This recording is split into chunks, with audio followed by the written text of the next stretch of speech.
You already know what time it is. Welcome back into the NFL with AJL, episode 36. We're alive and well on a Tuesday, a little after 7, but you already know I appreciate you guys tuning in live wherever you're at. We're on both Facebook pages, Twitter, Twitch, and of course the YouTube channel. Guys, please make sure to never forget to like, subscribe on YouTube, like and share the stream wherever you may be at. You already know about the QR code that I pop up here in the corner of the screen. Scan that for every bit of the NFL with AJL social media and podcast content. If you can't scan it, at the NFL with AJL on all platforms. And if you can't find me, you're simply just not looking hard enough. I know it's been about a week and a half since we've been on the show, but we had a ton of content to put out. The NFL season is literally 9 days away, and we've got so much packed content. Hope everyone's been staying safe, staying dry, progressing through this year. I got a lot of rain on my side of town, so if we have a little bit of technical difficulties, please bear with me. Also, not using any headphones tonight, so y'all let me know how the audio sounds. I feel like I've got it down pat enough to where I don't have to have them things in my ears. Darby, good to see you in here, brother. Baby, good to see you in here. Let's give a shout out to Taylor Mobley, everyone that's going to be watching the podcast, everyone that's live tonight, starting a new job, starting a new career. She's crushing it. First day in the office. Wanted to put you on the platform and let you know that I'm proud of you, baby. Like I said, guys, episode 36, packed, loaded. NFL season is coming up. Jonathan Taylor with the 4 p.m. deadline as of today. Still not traded, and he's actually left on the PUP list to miss the first 4 games of the NFL season. Trey Lance traded to the Dallas Cowboys. What in the hell is going on here? What is up with Dallas? I'm giving you my final preseason rookie QB rankings. Josh Jacobs resigns with the Las Vegas Raiders, and Isaiah Simmons gets traded to the New York Giants, and much, much more. Not going to waste any more time. Let's go ahead and dive into the first topic of the show, as one of the biggest pieces of news to break late Friday night. Didn't do a show that night, but I definitely would have had this on the lineup if I did, as Trey Lance is traded to the Dallas Cowboys for a fourth round pick.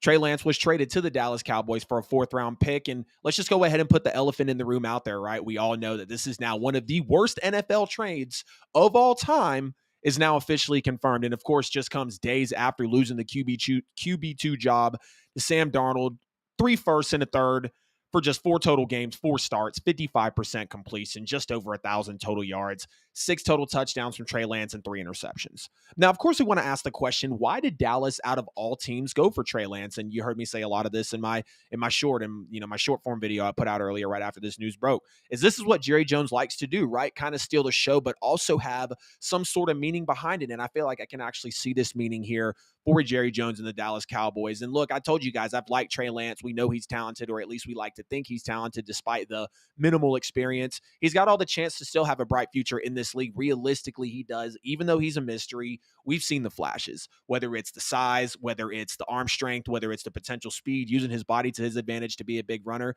But the health and the experience, as we've always said, has been his downfall. And we know Dak Prescott is a good veteran in this league that can and absolutely will mentor Trey Lance. Almost said Trey Young. It's an amazing value grab for the Cowboys if he pans out at literally the most important position in the NFL, within one of the best offenses in the National Football League as well. And when you take a look at it, Trey Lance was literally set to be the QB3 in San Francisco behind Sam Darnold and Brock Purdy. So that really brings about questions. We understand Brock Purdy, of course, did what he did last year in the Niners system and took them to the NFC Championship game.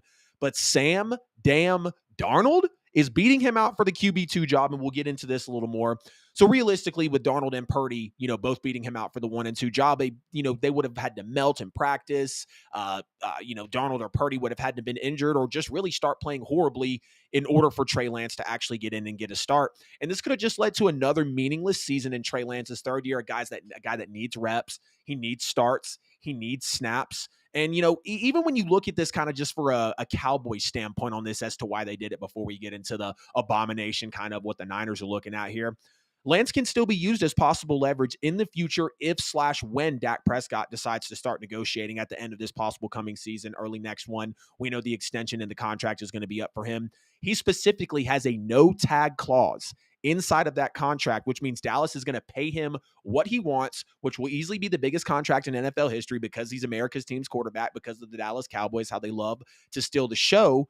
Or Dak Prescott will just turn around and walk away as an unrestricted free agent. And we all know that we don't want to see, or excuse me, the Dallas Cowboys do not want to see Dak Prescott walk out of the building. Bruns, what is good, man? So good to see you in here. You know you, my boy. Good to see you in the chat. But you can even put Trey Lance into this Dallas Cowboys, kind of exquisite offense, one that's not complicated, but it runs like a very well-oiled machine. If they wanted to possibly implement some QB runs into this, or maybe get Trey Lance a little more mobile, a fourth-round pick, the Cowboys kind of really don't have to answer to anybody because they just officially accomplished giving up the least amount of trade capital for a top 5 pick ever. That's not an opinion. That is a fact. Trey Lance was dealt as the number 3 overall pick, was dealt for a 4th-round pick, the least amount of compensation in draft capital that a top 5 pick in the modern NFL era has ever received. And just a little bit on Dak Prescott not being consulted before this move. He said he wasn't shocked. He said he's been in the league for 8 years. As we know, nothing shocks him playing in this league, especially playing for the Dallas Cowboys. And, I wouldn't say Dak's job is in jeopardy. Again, he's been in the league for 8 years. This is a business, and Dak said that. They're probably drafting your replacement the year that they draft you. And definitely, if you've been in the league for 3, 4, 5 years, they're already looking at some other guys in your position. So that was just kind of a blanket move as it is there. So Cowboys, again, they don't really have to answer to anybody. 4th-round pick for the number 3 overall pick at the most important position in football within one of the most explosive offenses in football. So go figure, right? It's what Jerry Jones does. Now let's get to the San Francisco 49ers because it was very, very, very, very, very damn clear when they traded all of that to Miami, which again is now one of the worst, if not the worst, NFL draft trade history. Some might say, the Saints throwing their whole draft out for Ricky Williams. Well, they at least won 1 playoff game with Ricky Williams. Trey Lance literally had 8 games and 4 starts. He did not even throw 150 complete NFL passes. But back to the Niners needing a quarterback. They know that they needed the guy at QB, right? Jimmy G gets them to a Super Bowl, loses, gets them to another NFC championship game. Or actually, I want to say they've been to... Has it been 3 NFC title games, if I'm not mistaken? We know that he's been to the Super Bowl, though, right? And they lost it. And that didn't cut it for Kyle Shanahan. Kyle Shanahan knew in that year, a lot like his counterpart in the same division, Sean McVay, when Jared Goff, when Jimmy Garoppolo, when a game manager in a very tough division takes you to a Super Bowl and you don't secure it, they kind of don't care what you've done at that point in a win-now season, in a win-now tough division at the time like it was. They've been in that win-now mode since 2017. And when you trade 3 firsts and a third for the most raw prospect we've ever seen in recent memory, of course, next to Anthony Richardson, you guys know I'm calling him Trey Lance 2.0. Oh, yeah, they pass on Tom Brady twice in free agency. Select Brock Purdy with the last pick in the draft, which I'm not mad about it. Like, you took him at the last pick of the draft. So be it, right? Like, he was the last pick. He was there. You took him. You can't be ragging on San Francisco for taking Brock Purdy last. But then you name Sam Darnold the QB2, which ultimately kind of made these trade talks spark. And this is a bit odd the way this plays out, right? Because we have a lot of respect for Kyle Shanahan as a coach, and we want to believe realistically that he does make the right calls. He does see the right prospects. He does make the right moves. But you look at the roster and how he's built it in this time there. Again, 2 or 3 NFC title games. I don't have the numbers specifically squared away there, but we know he's been to 1 Super Bowl. He's shown to run a top elite offense with game managers at QB. And he knew, again, in today's league, that game managers cannot and will not cut it for you for NFL championships. To win the Super Bowl in the NFL, you cannot just have a game manager at the QB position. You make that move apparent. Again, you don't want a game manager. You trade up for Trey Lance. And this is kind of what makes it even feel worse. Y'all remember when the reports were, apparently when they traded up, they didn't know who they were taking? Was it going to be Trey Lance? Was it going to be Justin Fields? Was it going to be Mac Jones, with reports apparently getting out that Kyle Shanahan actually wanted Mac Jones, who might not even have a job in New England halfway through this season, or maybe even really going into the next. I'm not knocking Mac Jones. I love what he did in his rookie year, took him to the playoffs. Yeah, they might have got blown out by the Bills, but still double-digit wins. One of the first Alabama quarterbacks we've seen finally come forward, after Jalen Hurts, and actually do something in an earlier year in the NFL. But John Lynch overruns that. He says, no, I want Trey Lance. This is what we're going to get. And again, you give him 2 seasons, 4 total starts, less than 150 NFL pass attempts, and a major injury before you move on for just a 4th rounder. And hey, don't get me wrong. I'm glad they're owning it. I'm so glad they're owning it. I'm glad that they're taking it on the nose. They understand that they messed up.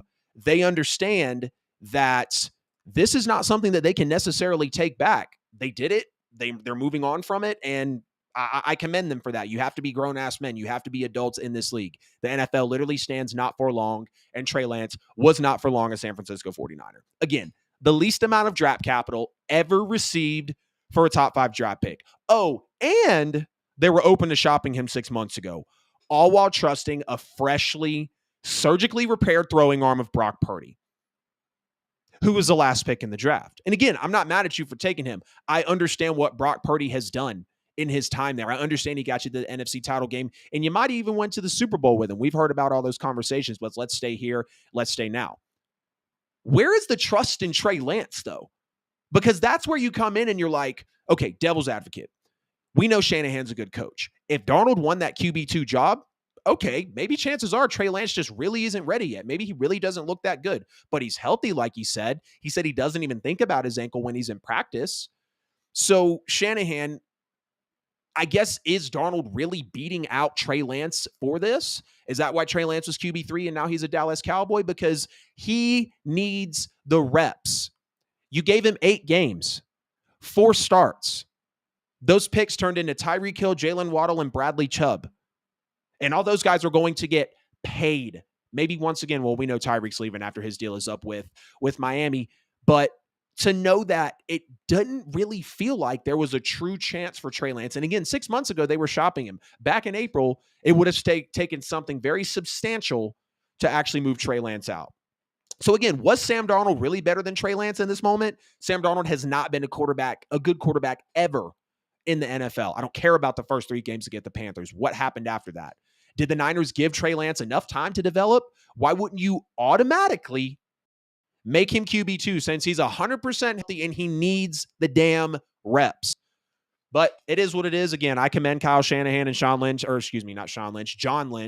for taking it on the nose, saying they whiffed. And Trey Lance was even a class act. He apologized, and John Lynch said, there's no need. So now we have the 49ers as an elite team, offensively and defensively. They could argue to have the best roster and the best unit, the best balanced team in football, maybe the best offense and best defense. I know we have the Bills and the Chiefs and the Dolphins out there that would like to reckon on the offensive side, and the Ravens, and obviously some other teams out there that would like to reconcile on the defensive side of the ball. But you now have another season for a win now Super Bowl aspiration team, and you're going to be having a freshly surgically repaired Brock Purdy to bring you through. And then again, 10-7 is what I have the Niners at. I got respect for Brock Purdy. Love his story. How can you not? He's costing the Niners way less. I saw a comment on Instagram that said today, hey, just pretend in your mind that Lance and Purdy were drafted backwards. Say Trey Lance was Mr. Irrelevant and Brock Purdy was number 3. Do you feel better then? Don't really know, because the initial trade, of course, already happened to move up to get Trey Lance. So it's going to be interesting to see what the Niners do going forward when you miss on Tom Brady twice, when you don't want to take Justin Fields, when you don't want to take possibly other prospects. I personally would have loved to see Justin Fields go number 3 to the 49ers. I think it would have been a nice fit.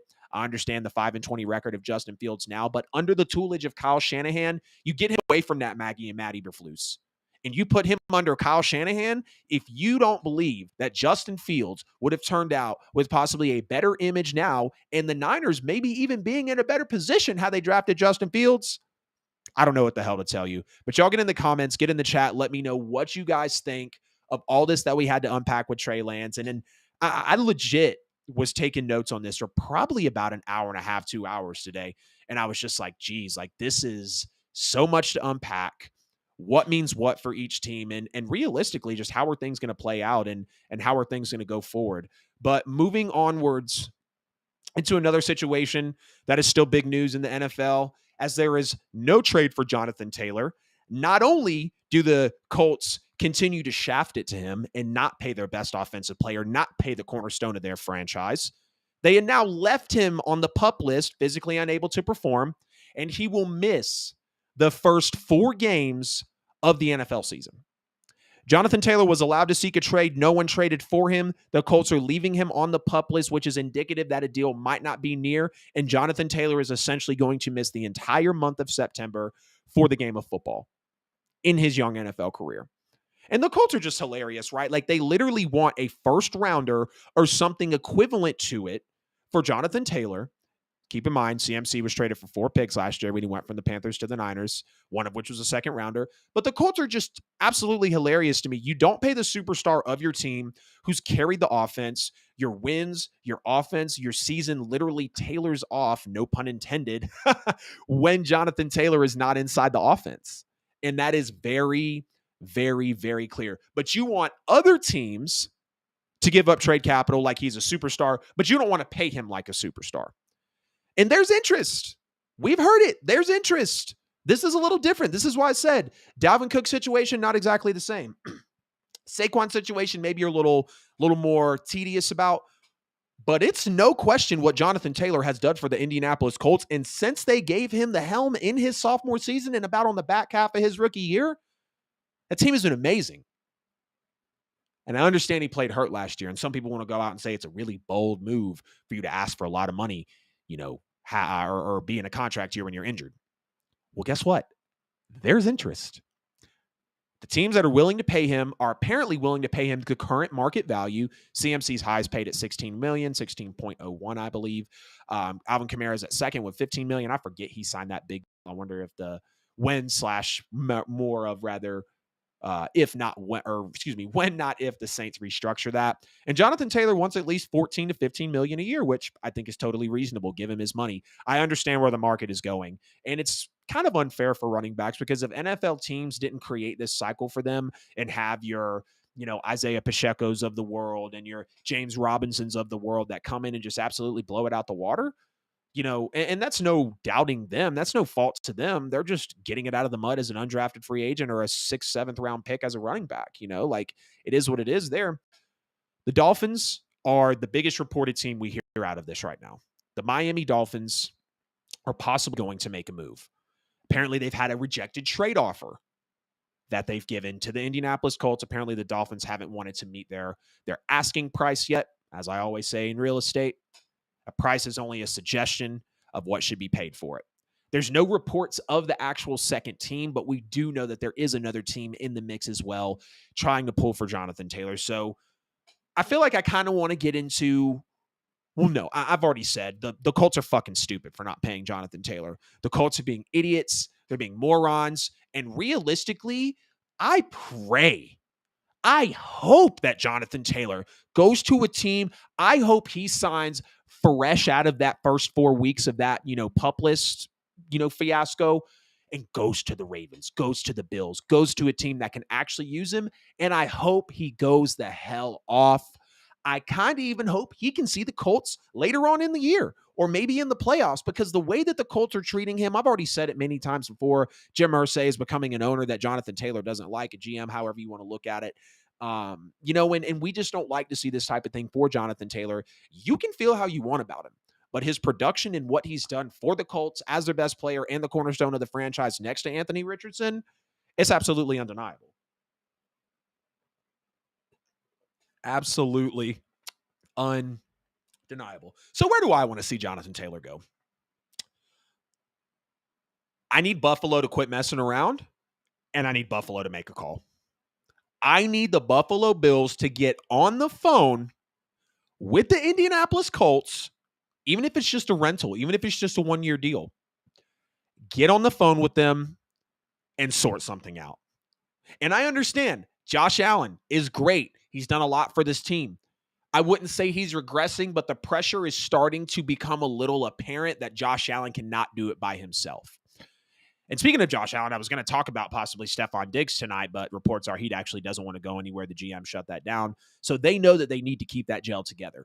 Bringing in Jonathan Taylor, who might not be the biggest receiving guy out of the backfield. We know he's going to be that, that bell cow back. Bringing in Jonathan Taylor would finally give them that superstar running back presence. I understand they have James Cook. Love James Cook out of Georgia. I still think he could be a running back in that rotation. Jonathan Taylor doesn't have to be that 1,800, 1,600 yard guy possibly in Buffalo. I think you bring JT in and have him go for about 12 to 1,300 yards, and Josh Allen can do the rest with his legs. Josh Allen's probably going to run for 600-700 yards, so you'll kind of have a 2,000-yard quarterback running back duo, which would be very, very reputable for the Buffalo Bills because Josh Allen needs help. Stephon Diggs is a great receiver. not Dawson Knox, excuse me. We've seen the Gabe Davises, we've seen the Isaiah McKenzie's, we've seen the Emmanuel Sanders come through there, but they need a true superstar. And I think putting it back there in that backfield for Josh Allen again would take the pressure off of him. Those are learning to run the football, whether it's running back by committee or Josh Allen's just straight up doing it for them. They've improved their rushing yards per game, year over year, and they've slowly taken that pressure off of Josh Allen, which is great. But bring in a real superstar in a loaded AFC, in a loaded division. I don't even have the Bills winning the division. So if you want to take it from the Jets, which I believe is where it's going to go, if you really want to take it from the Jets or even compete with the Dolphins, which you can compete with the Dolphins, Buffalo, I need you to pick up the phone. I need you to call Indianapolis, and I need you to make a deal. Because Stephon Diggs apparently wasn't super happy, feels like they've already missed the window. Some people out there think that the Bills have already missed the window. I don't think they're better than the Chiefs or the Bengals, but we can say what we'd like. Now, where are some of his best fits? Of course, the Bills, like I just said. The Dolphins. The Dolphins will be a good fit just because it would be so much damn firepower in that team that you would wonder, how could he not work? But they're very pass heavy, and I don't believe the Dolphins have a ton of money to actually go grab him. But respect to the Dolphins, Mike McDaniel, too, wanting to get some pressure off of him, because here's another thing that you could really argue for with the Dolphins. You've got Tyreek Hill, you've got Jalen Waddle. Yes, you do have some speedsters in the backfield, but you put Jonathan Taylor back there, talk about probably 40% of the pressure relieved off of Tua, because he can just turn around and hand it to number 28 and he'd be fine. Or look to his left or right and throw it to number 10. I don't know what number Jalen Waddle is. Is it 18? Is it 11? Or you look the other way and throw to Jalen Waddle. So just adding more firepower in one of the most loaded divisions, in without question the lopsided loaded AFC conference. Dolphins, of course, who have a rejected offer on the table. I can't not say the Baltimore Ravens, because when you look at Baltimore, when you look at how they've had J.K. Dobbins, how they've had Gus Edwards, how they've had I think Justice Hill at one point, those are good guys who can get into the rotation, but they all struggle to stay healthy. And yes, I know they're getting healthier as time goes on, but Jonathan Taylor is still a younger running back in this league. He's still very, very, very young. And you put Jonathan Taylor on not a run centric, but a team that knows how to balance passing and running the football very well. You pair that with a Lamar Jackson, it would almost kind of show you a cleaned up version of what Anthony Richardson and what Anthony Richardson and Jonathan Taylor could have really turned into. And I'd like to see JT stay a Colt. He emphasized months ago when they started contract talks that he wanted to retire an Indianapolis Colt. And I'm totally here for that. I'm totally here for that. But if the Ravens picked up the phone and made a call, I would absolutely love that. Take that pressure off Lamar Jackson, get that superstar running back there needed. And one that people aren't really down for, but I really believe this move could possibly take the Bears higher than some people think. The Chicago Bears making a move for Jonathan Taylor. Justin Fields having that pressure taken off him as well. And again, all quarterbacks, whether they're elite or whether they're average or bad, they're going to have pressure taken off of them with a running back of, their caliber like Jonathan Taylor, or any good running back of that matter. But Jonathan Taylor is the cream of the crop. He is elite. He still has it in him. And I believe he's going to be very, very healthy this coming season. You give him Justin Fields, you give Justin Fields to him, they mesh well together. You can really create some nice RPOs, get Jonathan Taylor moving, get Justin Fields still moving with his mobility. You've got DJ Moore. You've got some pieces of the defense that you brought in there. Not to mention that Matt Eberflus is kind of familiar with Jonathan Taylor since they were formerly on the Indianapolis Colts. Yes, I do say formerly, because even though Jonathan Taylor is still a Colt, I don't believe he will be by the time whether week 1 starts, which even if he is on the PUP list still and he gets traded, he'll still have to miss those 4 games, or whether he gets traded after he gets off the PUP list. But I think some of his best fits, again, are the Bears, the Ravens, the Dolphins, the Bills. I want to see him go to the Bills or maybe even the Ravens, 2 AFC teams that I know have really been in the hunt for a while, and that one superstar player or running back could really, really help take it over to edge for them. But y'all get in the comments, get in the chat, let me know what you think about Jonathan Taylor not getting traded. No one made the trade for him. The Colts leave him on the PUP list. He will now miss the first 4 games of the 2023 NFL season, and Anthony Richardson might be a little scared. I will just say that. And I will say that the Las Vegas Raiders are very, very, very smart for bringing back Josh Jacobs on a 1-year deal worth up to $12 million. I think about $200K in incentives. So kind of similar to that deal that Saquon, was that Saquon that got it? Yeah, basically a little bit above the franchise, allows them a little more in terms of money that they're going to pay them. And I just think this was very, very imperative for Jimmy G to have his comfort back. You talk about the second best offensive player on the team in Josh Jacobs. You look at him next to Devontae Adams. There's going to be Michael Mayer there as well. But the biggest thing I said about Jimmy G going to the Raiders, and again, I think the Raiders are headed into the tank.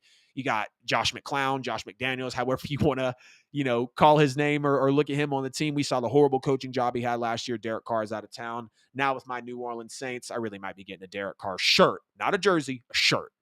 I'm fucking pumped about my New Orleans Saints. Anyways, when Jimmy G went to the Raiders, I was like, this is not going to match up very well. Yeah, star receiver, star running back now, young rookie tight end, one of the top ones in the draft. Okay, great. What about that Raiders defense, though? What about that Raiders coaching, though? Kyle Shanahan will look like Josh McDaniel. That Raiders defense, it was never top 25 or top 20 for Derek Carr in a decade. So you think they're about to turn it around now? Tyree Wilson's good, but I still think he was a one-trick pony, and I didn't like to pick that early in the draft. Respectfully, I really didn't have Tyree Wilson as a first-round grade, as a first-round prospect. I'm not knocking him. I'm on the microphone. He's in the league. I'm just giving you my opinion. There's very key differences there. Derek Carr carried a lot with bad defenses. Jimmy G never carried. Yeah, he might have won a game a time or two with a throw, but there's a reason that the NFC title game and the divisional game combined together in the Super Bowl. I don't even think he threw 30 total passes. And when Jimmy G was asked to win the biggest game of his career with his arm, he didn't do it. Did he have the arm strength? Yeah. The accuracy? No. Hell of a throw to Emmanuel Sanders. Hell of a throw. But with everything going on now with the Las Vegas Raiders, I don't like the coaching. I don't like the defense. Offense, yeah, feels good. Offensive line, definitely liked it better over in San Francisco. But just like the Saquon Barkley deal, again, it shows a lack of commitment to the running back. And again, ironically, your top offensive player or your top two offensive player in total on the team, especially with Darren Waller gone. Of course, you got Michael Mayer replacing him. But the questions of a multi-year extension actually coming after this, I believe if the Raiders are intelligent and actually, give me 1 second, I'm going to let my dog out. You want to go, girl? Probably your mommy home.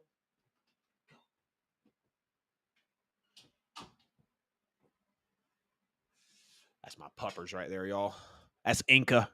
If y'all know me, if y'all personally know me, y'all know that Inca's mine and Taylor's baby. Got a little bit of weather going on. She gets a little nervous, so I always got to make sure when she's clawing on the door and whatnot, I let her out.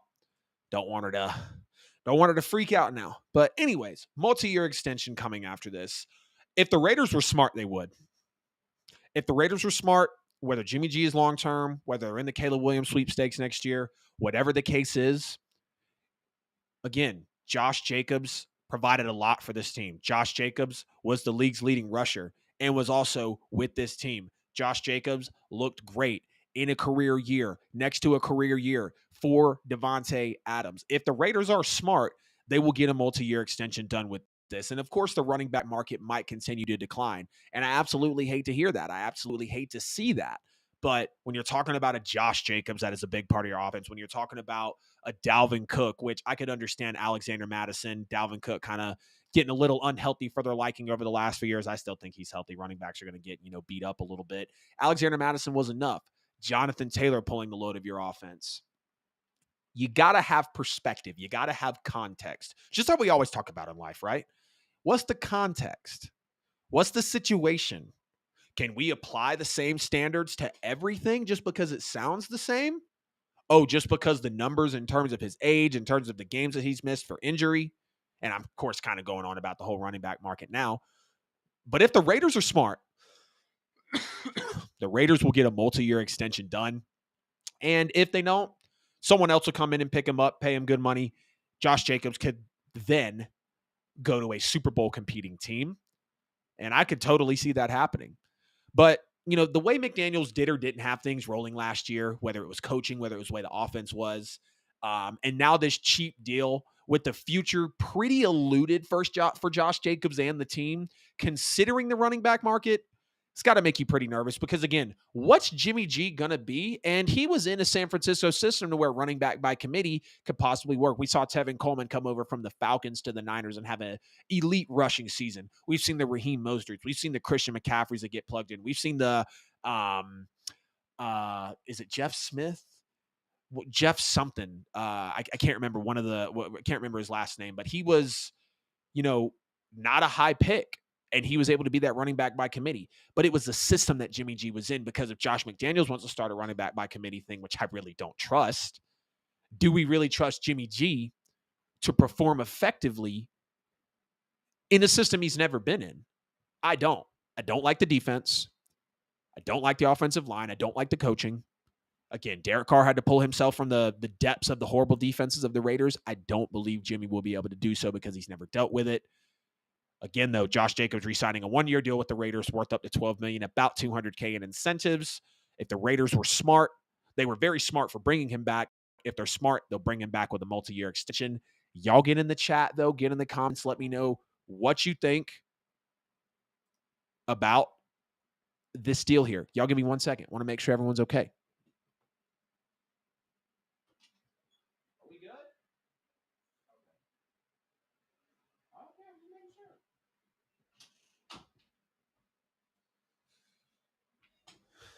Sorry, guys.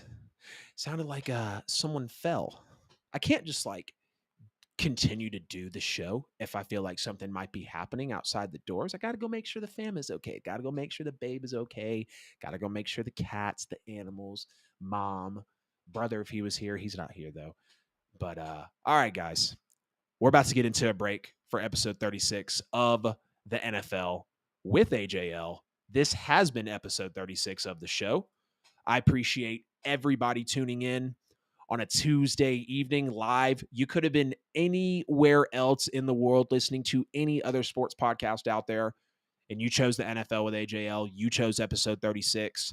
As I always say, please like and share the stream wherever you're at, especially on YouTube. If you're on Facebook, Twitch, Twitter, either Facebook page, I appreciate it. Share it to TikTok, share it to Instagram, put it on whatever platform that you'd like to see me on. If I'm not on a platform, let me know. As always, scan the QR code for every bit of the NFL with AJL social media and podcast content. If you can't find it, you're simply not looking hard enough at the NFL with AJL on all social media platforms. Or like I said, scan this QR code here. And as always, we are sponsored by Buy and Sell with AJL for all your worldwide professional real estate needs, whether you're looking to buy a home, sell a home, or invest in real estate. Buy and Sell with AJL is the place to go. Get down in the comments or in the chat. Drop your email. Get at them on social media. Again, at Buy and Sell with AJL. You see the handle in the lower third there. If you're looking to buy a home, sell a home, or invest in real estate, you can get on their real estate newsletter that really keeps you in the know of today's real estate market, not what all the crashers are saying. The market's going to be worse than 2008. And you can also get in on some of their AI technology as well. Just now through the first half of the show, about 33 minutes in. I'm sorry if you guys keep hearing my chair behind me. I'm trying to sit up straight and then it's moving some. Of course, now, oh, there we go. Now it doesn't want to do it. But yeah, new chair, a little comfortable. Thanks, Dad. Appreciate you. And now I'm going to get into the final rookie quarterback rankings for the preseason. I know it's been about 11 days since we've had a show. So we've had preseason week 2 and week 3 come and go, which means we've had Bryce Young, CJ Stroud, Anthony Richardson, and unfortunately Stetson Bennett's horrible last 2 performances to go over.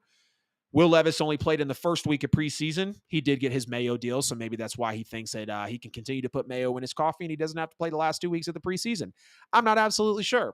I know Malik Willis was out there. I know I could have talked about a Jordan Love or some other quarterbacks, but I want to stick specifically to preseason week 2 and 3, rookie quarterbacks' performances, and give the final preseason rankings on how I have them going into the 2023 NFL season. I do this every year. That's really the only reason I keep up with preseason is to look at these quarterback prospects.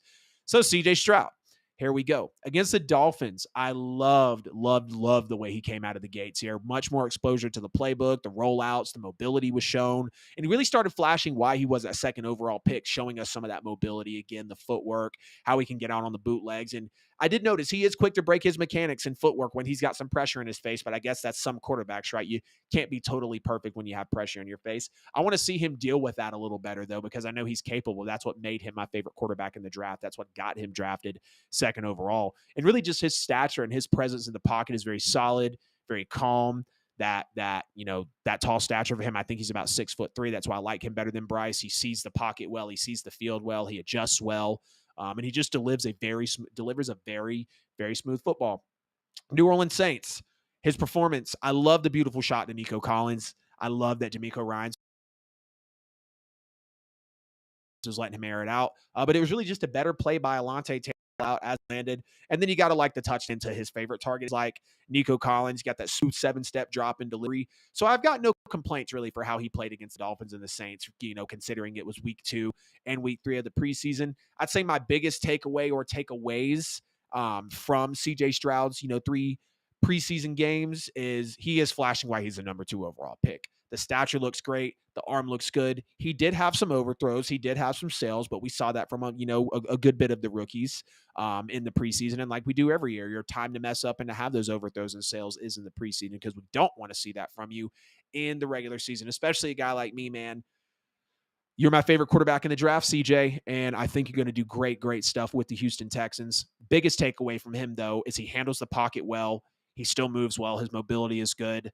Obviously, I like the accuracy. I do think it could be tightened up, but again, he is a rookie, and CJ Stroud is looking fantastic so far, and I'm very excited for him, as we will talk about later, how CJ Stroud is named QB1 for the Texans. Now, the number 1 overall pick in Bryce Young will go second, respectively, in this segment. Bryce Young against not the San Francisco Giants, Lord have mercy. Bryce Young against the New York Giants. We saw in the first game of the season against the Jets, I think he had literally 4 snaps, a lot of one step, just sliding back in the pocket, delivering. Not a whole lot to work with from Bryce Young, but it was his first preseason game. So the first snap, they're rolling him out against the Giants. Absolutely love it. And for him to be so small, this is one thing he was praised about, despite his small size, despite how he isn't the biggest behind the offensive line. He sure does see the defense well, and he hangs in the pocket very strongly. We've seen him take shots in this preseason where he's delivering the ball and getting licked, getting smacked just right at the very end of the play. He hangs in there for those types of things. He's able to make those types of plays.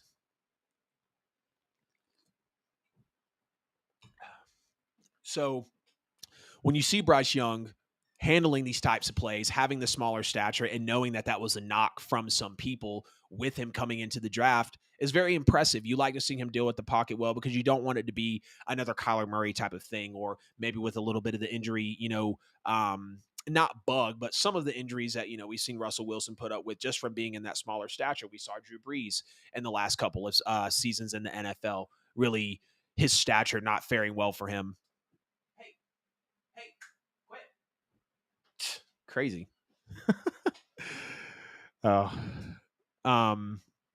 But yes, so then you look at the performance against the Lions, and he was showing us that he's that Alabama Heisman season winner, pocket presence, again, the way he's moving around, not being too worrisome about his actual small figure, playing against the Lions, playing against the Giants, and you see him sidestepping in the backfield and really even slipping underneath in the pocket. Quite a few overthrows, but he really can clean that up. Playing against the Lions in that preseason game, such smooth mechanics, very smooth follow through in the couple of those games that he had.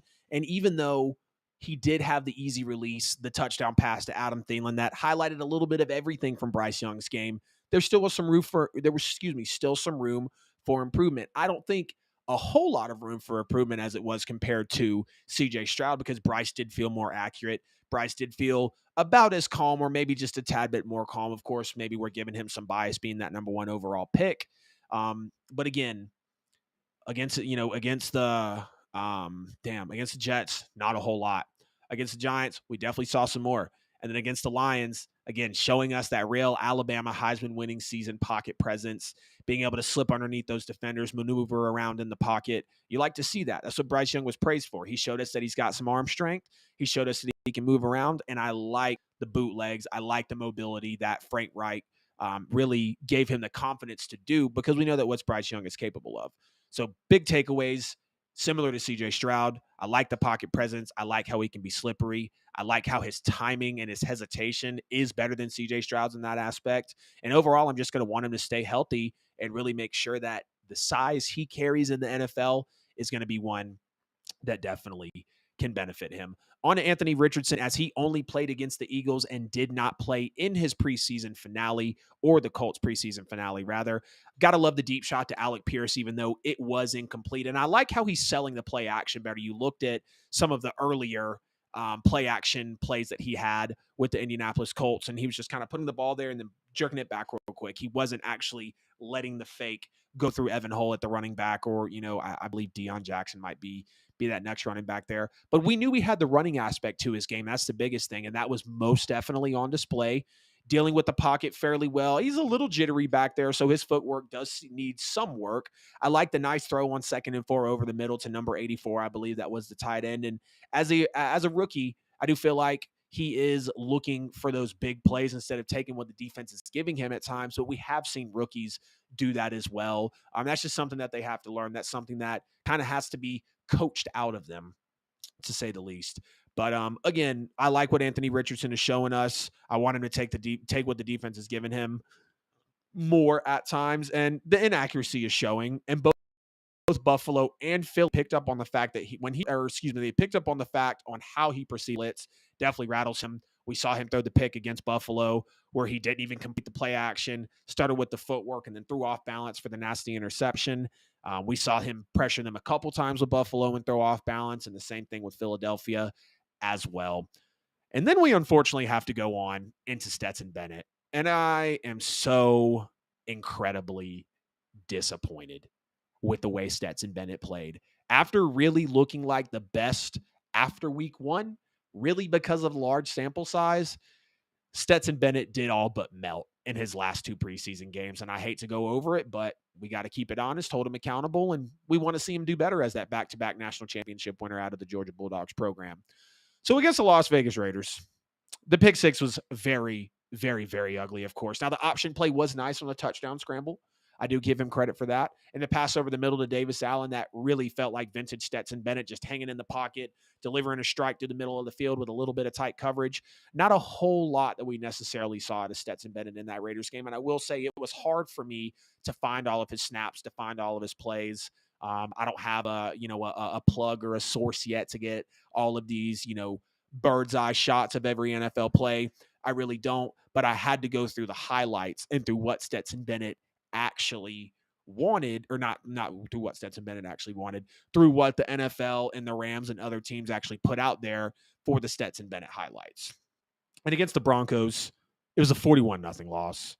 It was an absolutely horrible performance. 2 third-down interceptions while staring down his defenders. Just 4 of 9 passing for 14 passing yards and 2 picks. Again, both of those being on third down before being pulled.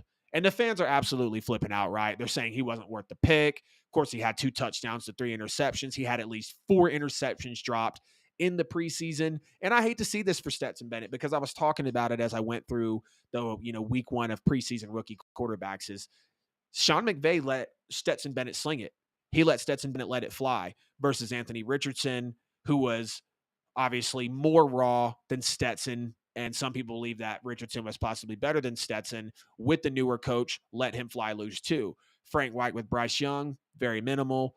D'Amico Ryans with CJ Stroud, very minimal. But week 1, Stetson Bennett in the preseason was absolutely airing it out. 29 attempts. We saw the yardage. We saw the touchdowns. And again, he had 4 total dropped interceptions in the preseason. And now you have people talking about Clayton Tune. Now you have people talking about Aiden O'Connell. I'm not exactly sure where, Jake Haener was taken for the New Orleans Saints. But when you see the fans now looking at these 2 preseason games, and Sean McVay maybe made a mistake letting him loose in week 1, because he absolutely melted in these last 2 games. And again, this is what preseason is for.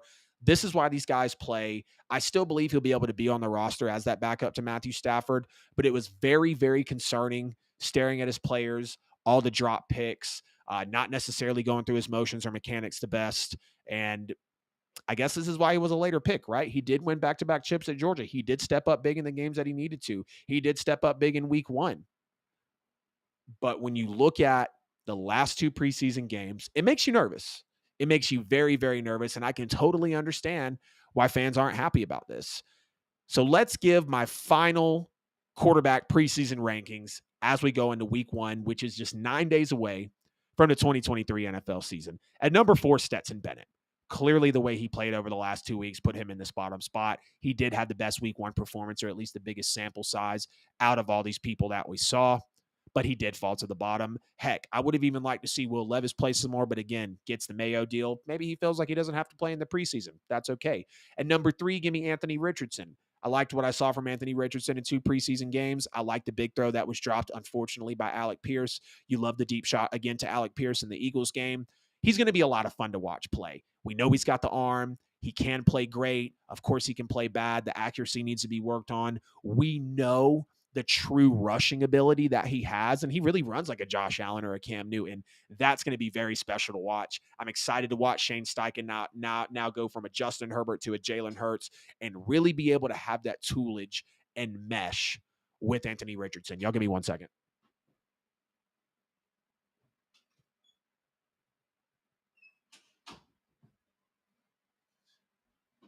She's the princess. Taylor's the queen. Inca is the princess. Whatever they need, they shall receive. Had to let her out again. But yes, Stetson Bennett, number 4. Anthony Richardson, number 3. At number 2, I'm going to give you Bryce Young.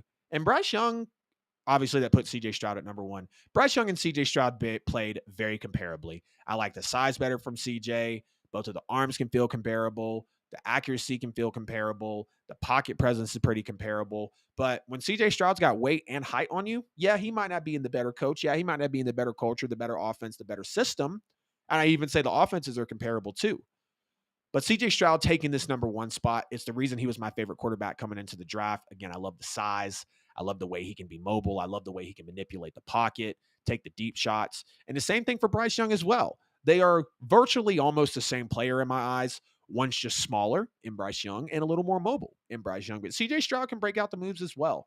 So the number 1 rookie quarterback going into the 2023 NFL season for me is CJ Stroud. Number 2, Bryce Young. Number 3, Anthony Richardson. Number 4, Stetson Bennett the 4th.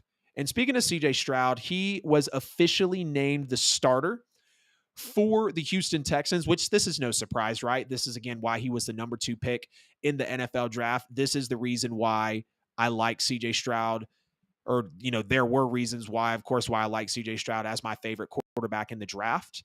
And that's what we see from him now, as he has secured the QB1 job for the Houston Texans. And this is no surprise, right? Like, he was drafted high for a reason, of course. He performed well as enough as a rookie in the preseason. My favorite quarterback in the draft. I loved his skills, love his talent, loves what he brings to the game. Unfortunately, I did predict him going 3-14 a few months back, and I still have the same today, because when you look at a rookie quarterback and a defensive rookie head coach with an average offensive line, some good offensive weapons in Dalton Schultz, John Mechie, Tank Dell, Robert Woods, Nico Collins. So I think it's very comparable to the Panthers with, Adam Thielen and a Hayden Hurst. And I want to say there's another receiver or so out there. I can't remember. I know DJ Moore obviously left, went to the Chicago Bears. And then a bottom 5 defense last year. But with Will Anderson coming in, D'Amico Ryans, again, defensive rookie head coach, it makes me nervous. It does make me nervous because they have the 3rd easiest schedule this year. They are projected at 5.5 wins, but I've got them going 3-14 overall, 3-6 at home, 0-8 defeated, not undefeated, but defeated on the road, 2-4 in the division, splitting with the Colts and Titans. So that's 2 of their wins there, swept by the Jags. They're going to be 1-5 going into the bye week in week 7 at the Ravens, the Colts, at Jacksonville, Pittsburgh, at Atlanta, and New Orleans. I think the only win is going to be against the Colts, and that's because it's at home. Really only 2 wins again down the stretch after the bye week. That's going to be Arizona and Tennessee, both of those teams at home. One other win earlier in the season, again, being against Indianapolis, and they have 5 games against playoff teams this year. Jacksonville twice, the Bengals, the Ravens, and the Buccaneers. I think these are all losses for Houston. It could be a close one to the Bucs. They could go 4-13. I'm going to have them going 3-14, but this is no surprise. CJ Stroud was going to be QB1 from the moment he was drafted. I'm glad that he is QB1 now. I'm very excited to see how he plays out in his rookie year because he deserves it. He is going to be able to carry this team when he needs to. He's going to be able to step up in big moments, hopefully, for this team when he needs to. And this is why he was taken at QB2. So no surprise here that CJ Stroud is named the starter. I wish they would win more than 3 or 4 games this year, but just when you look at their schedule, which, yes, is third easiest, again, rookie QB, defensive rookie head coach, average offensive line, some good offensive weapons, but a bottom 5 defense with a defensive rookie head coach. Like I've said 3 times, but you got to know about D'Amico Ryans. I love the CJ Stroud and Will Anderson move in the draft, but how much better in 1 year can it really make them? Y'all get down in the chat, get in the comments, let me know your thoughts, your feelings on CJ Stroud being named the starter, the official QB1 for the Houston Texans as they go into the 2023 NFL season. And just before we get out of here on the show tonight, hell, maybe I could have put in the complete AFC and NFC playoff bracket predictions, but that is going to come for next year. Not next year. Next episode that'll be coming on Friday. We got another packed show coming for you guys. And then next week, the NFL's here, baby. Isaiah Simmons was traded to the New York Giants for a 7th-round pick, the number 8 overall pick in the 2020 NFL draft, if I'm not mistaken. Yes. Was traded for a 4th-round pick, which does go up there with one of the lowest draft compensations for a top 10 pick, just like Trey Lance was dealt for the lowest draft compensation of a top 5 or top 3 pick in the modern football era. So you got Isaiah Simmons that's traded to the Giants for a 7th-round pick. And looking deeper into this, I'm not going to lie, I kind of like this New York Giants defense this coming year, especially with Wink Martindale or Doug Martindale's second year actually coming in as the defensive coordinator. You now have Isaiah Simmons, who's very young, Kayvon Thibodeau, very young, Dexter Lawrence is not an old player, Bobby Okereke, not an old player, Azeez Ojulari has been very solid over his last 2 years, Deontay Banks out of the draft, and just so you guys know, Wink Martindale, who is now the defensive coordinator coming into his second year, he ran that Ravens defense from 2018 to 2021, which ranked 2nd, 3rd, 2nd, and 19th in total points per game over the last 4 seasons. 19th last year, 2nd the season before, 3rd the season before that, and so on. And I know this roster might not be like the Ravens in those previous years, but it's comparable. It's got good young talent, and Martindale made the Giants defense better last season. I think there's no question about that when you go look at the total points per game they were giving up seasons before versus seasons now. And yes, maybe the Ravens culture has always been great defensively. Maybe it's still got the Ray Lewis vibes, and obviously the Harbaugh vibes are still flowing through it as well. But we've seen it tailor off at times. 19th last year. It did go back to the 3rd best last year, if I'm not mistaken, once Matt McDonald, I believe, is the defensive coordinator. So we saw what Martindale was able to do. And let's be real. If he would have fell short, which he clearly did in his final year, when they went 19th in total points per game, if he would have fell short maybe earlier than that 19th total points per game year, I don't think that the Ravens would have kept him, because that has been their defensive culture. The Ravens, the Niners, the Steelers, defensive NFL cultures. And again, I know this roster might not be like the Ravens in those 2018 to 2021 years, but it's comparable. Good young talent: Simmons, Thibodeau, Dexter Lawrence, Okereke, Azeez Ojulari, Deontay Banks, which is a top corner in the draft. And Wink Martindale made that Giants defense better last season. I'm a big fan of Isaiah Simmons. I'm a very, very, very big fan of Isaiah Simmons. When he was drafted out of Clemson, ACC Defensive Player of the Year, 8th overall pick, really, really good athlete. And he was a part of the 11th best, 12th best, and then the 2nd worst defense the last 3 seasons under Vance Joseph with the Arizona Cardinals, who was just replaced by Nick Rallis, former Eagles linebackers coach that left at season after the Super Bowl, which is this recent season. I would take Wink Martindale over Vance Joseph. And they're both good, right? Like, Vance Joseph is now the defensive coordinator of the Denver Broncos, and I don't think Sean Payton's going to take any shit over there, considering how hard he's really built to rebuild the team and get things right with Russell Wilson and bring offensive players in and spend money in free agency. So when I do that little breakdown there of how it's just fared over the last 3 seasons for the few of them, and the type of player that Isaiah Simmons is under Vance Joseph, I'm probably going to put more of that on the Cardinals. But under Wink Martindale and all the young talent that he's got now, again, bringing in Deontay Banks, I do like the, I want to say Bobby Okereke was brought in as well, from the Colts, and then bringing in Isaiah Simmons. Thibodeau had a solid first year. Azeez Ojulari, 8 sacks his first year, 5.5 sacks the next year, if I'm not mistaken. So you really like what this Giants team is trying to show you defensively. But the Cardinals really didn't get their full potential out of Isaiah Simmons. And some say Isaiah Simmons isn't good.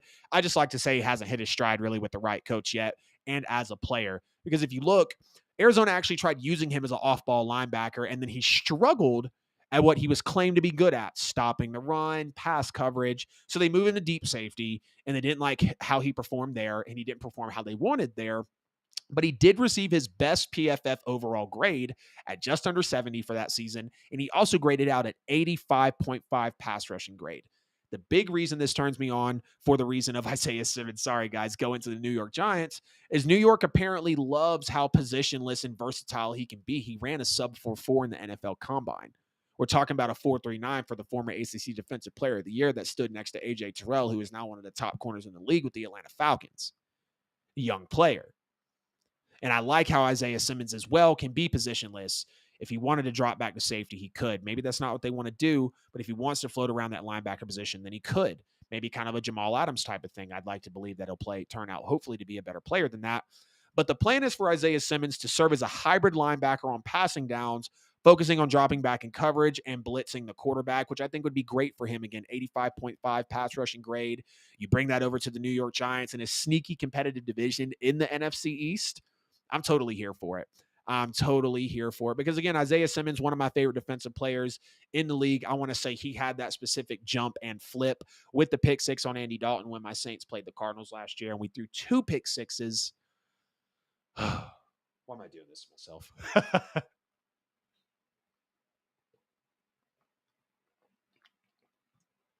Dude threw 2 pick sixes.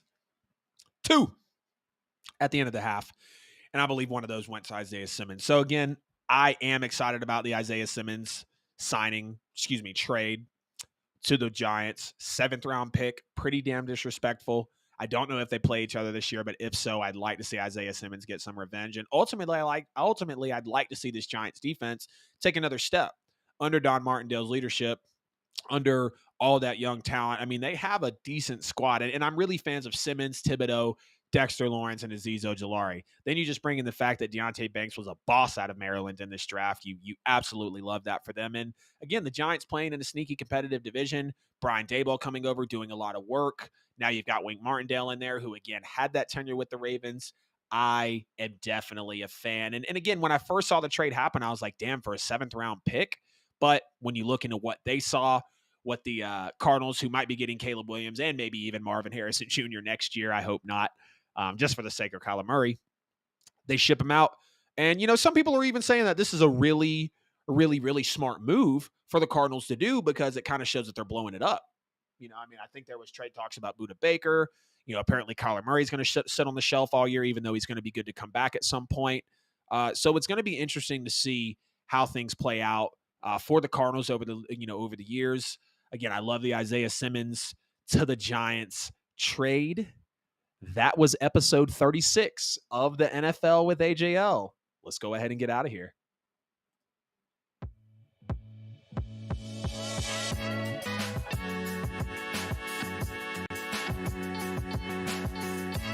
Yes, sir. You already know that was the time of episode 36 of the NFL with AJL. I appreciate everybody jumping in tonight, as again, we had a packed show. Jonathan Taylor was still not traded, left on the PUP list. He's going to miss the first 4 games of the season. Let me know how you feel about that in the comments. Trey Lance, what the hell? Traded to the Dallas Cowboys. I ranked the rookie quarterbacks for the preseason as we get into the year. Josh Jacobs had re-signed, and Isaiah Simmons to those New York Giants. Please, before we get out of the show tonight, y'all, please make sure to like and share the stream wherever you're at, whether you're on Facebook, YouTube, Twitter, or Twitch. Subscribe on YouTube. Y'all have been running it up for me. I wouldn't be able to do this without the love, without the support of you guys. I love doing this as is, but you guys tapping in, choosing me out of any other podcast in the world definitely means the most. The QR code for every bit of the NFL with AJL content and social media content, all platforms, all podcast content. Leave us a review, please, on podcast platforms. Get at me on social, get in the comments, share the post, DM. Love to engage with you guys. We got a packed show coming on Friday, September 1st. We're going to be ranking the NFL divisions. We got the AFC playoff bracket, the top 15 NFL teams, Super Bowl matchups, and I have not forgot about the Who Dat Corner. I could have put it in on tonight's show, but it was pretty packed. I love y'all. I appreciate y'all. I need y'all.